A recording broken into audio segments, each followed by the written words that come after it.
Dan tetap semangat. Nah, sebelum kita belajar, kita awali pelajaran kita hari ini dengan doa belajar bersama-sama.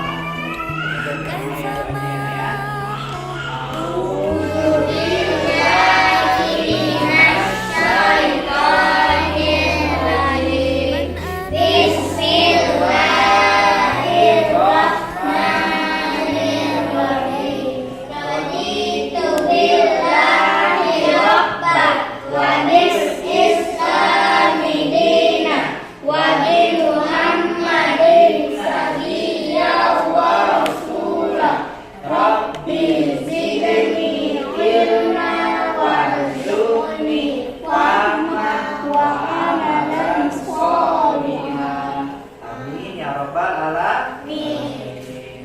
Apakah hadir semua? Hadir. Jihan hadir? Hadir. Semalam kalau nggak hadir, Nurul sakit. Oh, jadi udah ada ya. Oke, hari ini kita masih belajar tentang pelajaran kelima, yaitu tentang kisah Nabi Musa alaihissalam. Pelajaran sebelumnya kita sudah bahas tentang kisah Nabi Ayub. Masih ingat nggak pelajarannya? Kemudian apa saja kan yang Allah berikan kepada Nabi Ayub? Mungkin apa saja nak? Penyakit kulit. Ya, selain penyakit kulit, bagus ya. Kebakaran yang sangat besar. Ya, bagus sekali lah ya. Yang lain, selain kebakaran yang hebat, ya bagus sekali. Terus? Kebun sama ladang hasilnya. Iya. Hasil ladang kebunnya habis ya, gagal panen. Nah, itu adalah ujian yang memberikan kepada Nabi Ayub. Ini kita masuk pada pelajaran juga tentang kisah Nabi Musa alaihissalam. Nah, tujuan pembelajaran kita dari ini adalah satu, meyakini adanya Rasul Allah. Kemudian kedua, mengetahui kisah keteladanan Nabi Musa. Kemudian ceritakan kisah keteladanan Nabi Musa alaihissalam. Setelah pelajaran sebelumnya kita sudah bahas ya kisah teladan Nabi Ayub, sabar, dermawan, tidak mudah putus asa, tidak sombong. Itu adalah sifat teladan Nabi Ayub. Nah, Nabi Musa alaihissalam lahir di zaman Fir'aun. Ada yang tahu nggak? Fir'aun itu seperti apa? Ada yang tahu? Ada. Jadi Nabi Musa alaihissalam itu lahir di zaman Fir'aun. Nah, pada masa itu Fir'aun memerintahkan kepada seluruh pengawalnya untuk membunuh bayi laki-laki yang baru lahir karena pengaruh mimpinya. Karin, bisa perhatikan ke depan. Menurut ahli nujumnya, mimpi Raja Fir'aun menandakan akan lahir seorang bayi laki-laki dari Bani Israel yang kelak akan membinasakan kekuasaannya. Maka karena itu, Raja Fir'aun memerintahkan seluruh pengawalnya untuk segera membunuh bayi laki-laki yang baru lahir karena dia khawatir akan membinasakan kekuasaannya. Kemudian, Raja Fir'aun itu terkenal dengan sifat sombongnya. Bukan hanya sombong, tetapi Raja Fir'aun itu bengis, tegaan orangnya. Bahkan dia sanggup membunuh orang yang dia tidak sukai, siapapun itu. Kemudian Raja Fir'aun mengakui dirinya sebagai Tuhan. Allah SWT melindungi Musa alaihissalam dengan menurunkan kepada ibu Musa, ya melalui mimpi anak ya, menurunkan ilham kepada ibunya melalui mimpi agar anaknya, maksudnya di sini Musa ya ketika kecil, untuk dimasukkan ke dalam peti kemudian dihanyutkan ke dalam sungai Nil. Ya, ibunya takut, ibunya diberi ilham melalui mimpi. Gitu. Jadi ibunya itu meletakkan Nabi Musa itu ke dalam sebuah peti dan dihanyutkan Ke dalam ke sungai. dalamnya. Apa yang terjadi setelah itu? Apa yang ada di pikiran kamu setelah kamu membayangkan ketika ada seorang anak bayi dimasukkan ke dalam keranjang dan itu dihanyutkan? Apa yang terjadi? Pasti anak itu terseret oleh arus. Kemana air itu mengalir, pasti anak itu mengikut kan? Nah, kemudian bayi itu pun diselamatkan dan diketemukan oleh seorang wanita bernama Aisyah. Asia. Bukan Aisyah nak ya, tapi Asia. Asia itu adalah merupakan istri Fir'aun. Jadi ketika Raja Fir'aun melihat anak kecil tadi, pasti dia marah. Kenapa? Karena sebelumnya dia memerintahkan seluruh pengawalnya untuk segera membunuh bayi laki-laki yang baru lahir. Pada kenyataannya dia melihat istrinya membawa seorang bayi mungil ya, akhirnya dia marah. Akan tetapi dengan bujukan rayu istrinya, akhirnya Fir'aun meluluh hatinya dan ia tidak jadi membunuh Musa kecil. Oke? Suatu ketika Musa kecil menangis karena sangat kehausan. Asia memerintahkan pengawalnya untuk mencari ibu yang dapat menyusui Musa kecil alaihissalam.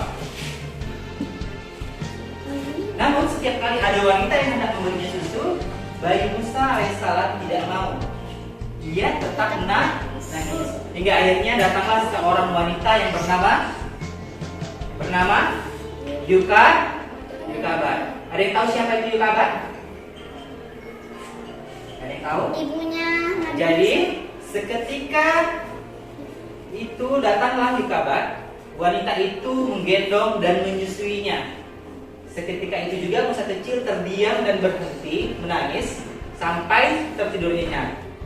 Mereka tidak mengetahui ternyata Yukabat adalah Ibu Musa sendiri. kandung Musa sendiri. Jadi orang-orang yang berada di sekitar lingkungan di sana itu satupun tidak ada yang mengetahui siapa itu Yukabat. Padahal Yukabat itu adalah ibu kandung dari Nabi Musa itu sendiri.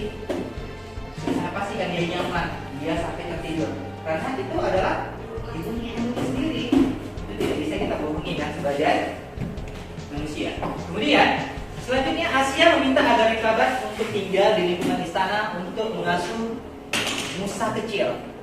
Yukabat pun bersedia dan dengan senang hati mengasuh anaknya sendiri di lingkungan istana. Baik. Nah, yang pertama adalah Nabi Musa Suka menolong. Suatu ketika seorang laki-laki bergegas datang kepada Musa dan berkata, "Hai Musa, sesungguhnya membesar sedang berunding untuk membunuhmu." Kata laki-laki tersebut, "Keluarlah engkau dari kota ini, itulah nasihatku kepadamu."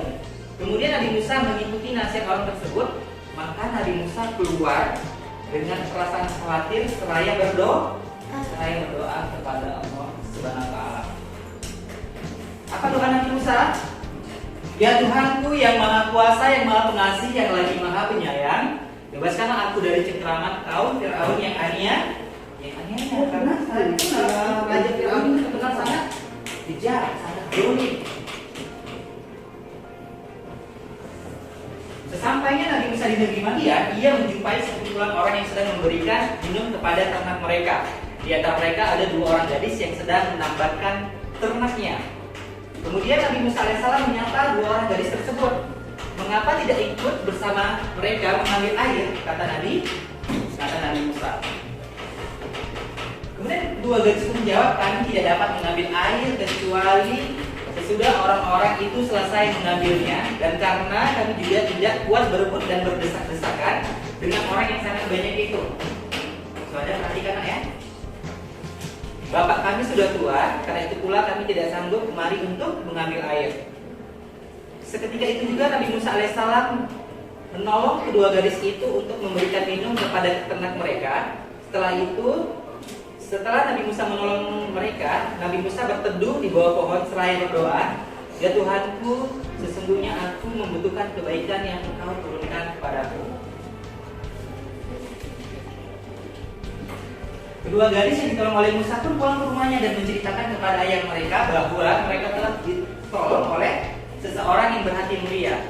Nah, salah seorang dari gadis itu berkata, "Dia ayahku, ambillah dia, Musa, sebagai orang yang bekerja kepada kita.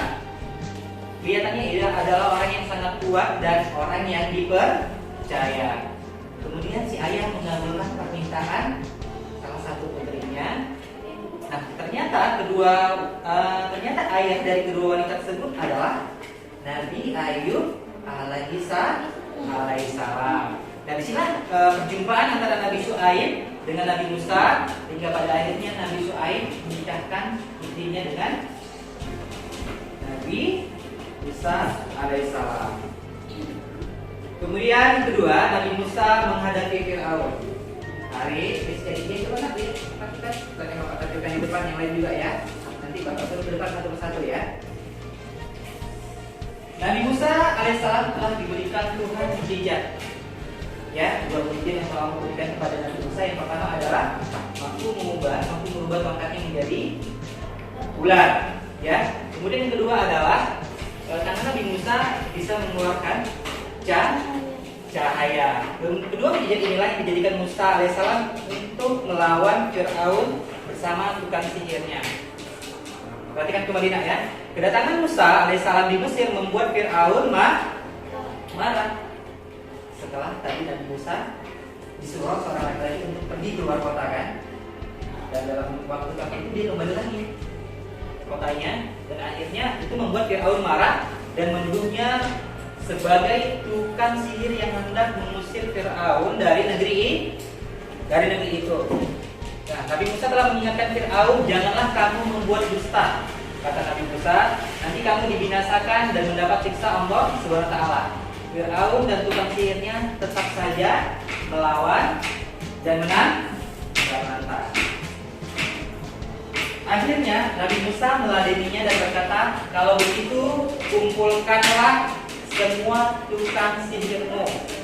Kata Nabi Musa, "Datanglah beramai-ramai, kita berjumpa di suatu tempat." Saudara, perhatikan kan? Buka tangannya. Alvin, buka tangannya, perhatikan. Nah, di hari itu juga, di hari perjumpaan yang telah dijanjikan waktunya, tukang sihir Fir'aun berkata, "Ya Musa, lemparkanlah tongkatmu lebih dahulu." Kata tukang sihir Fir'aun, "Atau kami yang akan mulai terlebih dahulu."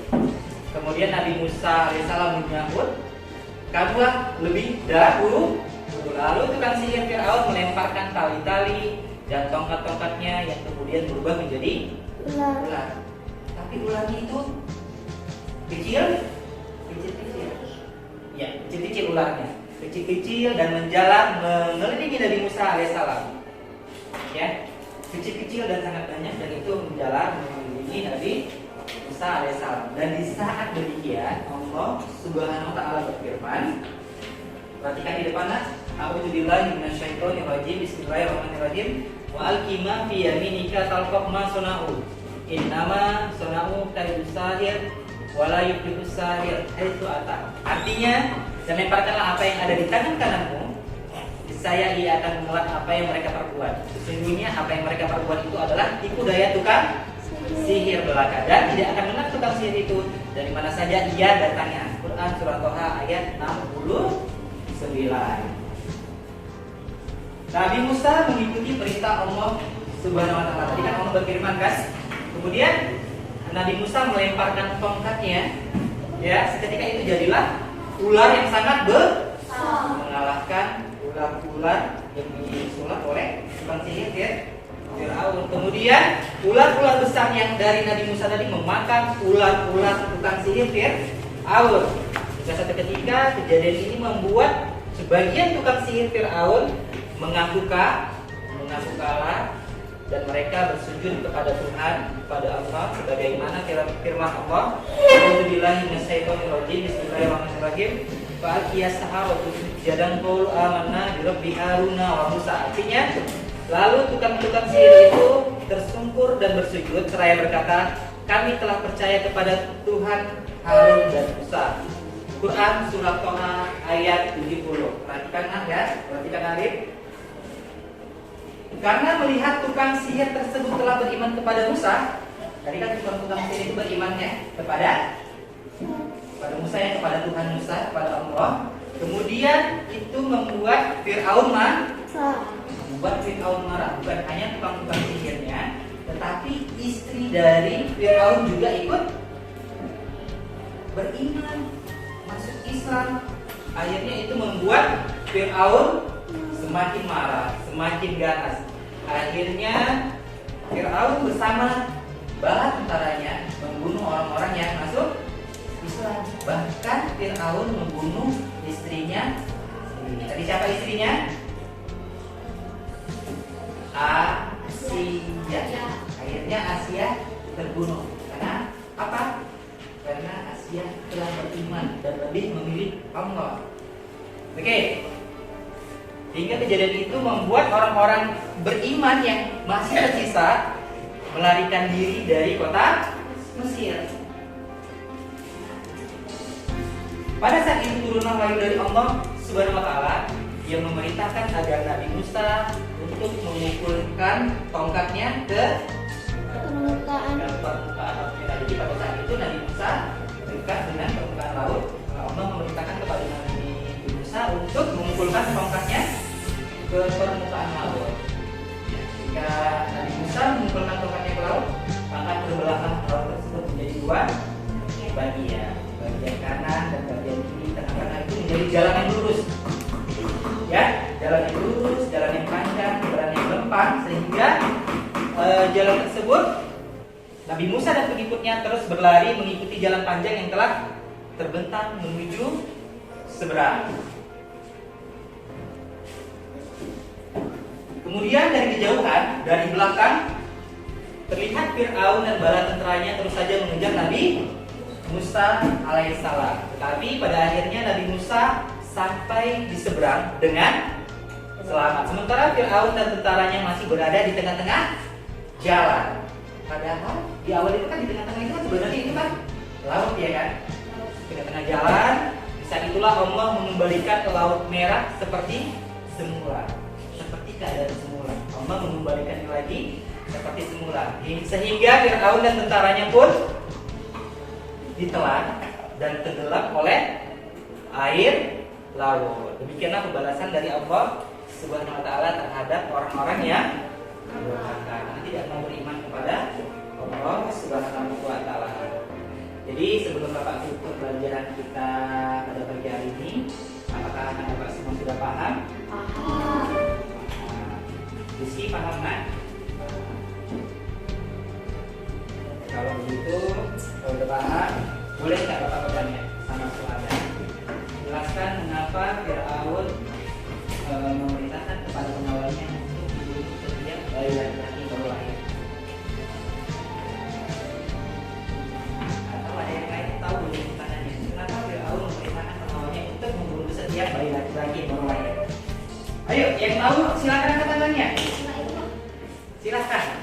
Karena akan membunuh.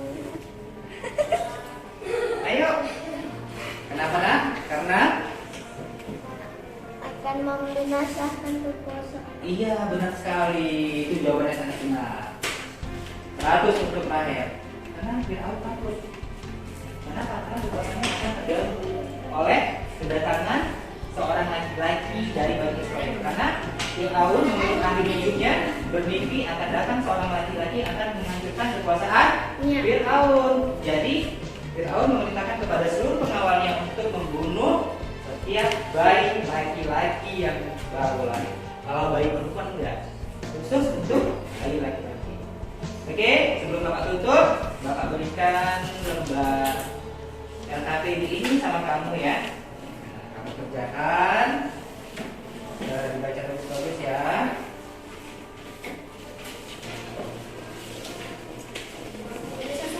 Ya.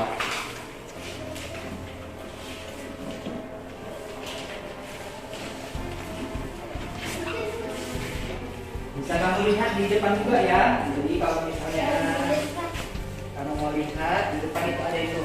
Nah, itu lembar kerja peserta didik, bisa kamu kerjakan ya. Masih dengan pelajaran kelima atau kita Nabi dan Rasul. Di sini ada tugas kamu nanti. Sebut apa buktinya kalian cinta kepada Nabi dan Rasul. Kemudian apa alasan Fir'aun membunuh anak laki-laki yang lahir ketika itu, jelaskan. Kemudian bagaimana akhir Fir'aun dan tentaranya, jelaskan. Kemudian apa saja mujizat Nabi Musa. Oke? Oke, jadi udah selesai semua Bapak? Jadi Bapak kumpul lah ya jumlahnya ya.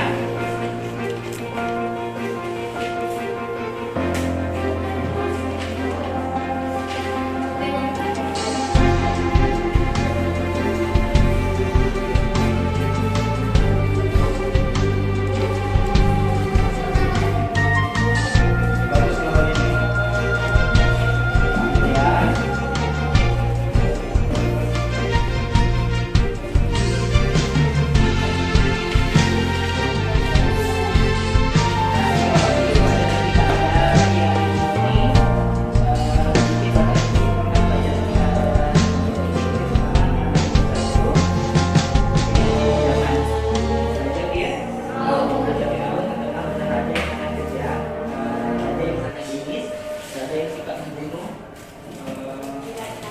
Ya. Membunuh orang yang ia tidak sukai. Kemudian Nabi Musa itu memiliki mukjizat. Yang pertama adalah mampu mengubah tongkatnya menjadi bola. Kemudian Nabi Ayub juga bisa mengeluarkan Nabi Musa juga bisa mengeluarkan cahaya dari tangannya. Kemudian tadi apa lagi? Bisa membelah lautan dengan tongkat. Berarti 3 ya. Pertama adalah Nabi Musa bisa mengubah tongkatnya menjadi ular, bisa mengeluarkan cahaya dari tangannya, kemudian bisa membelah lautan dengan tongkatnya atas izin Allah Subhanahu. Oke, baik, Bapak cukupkan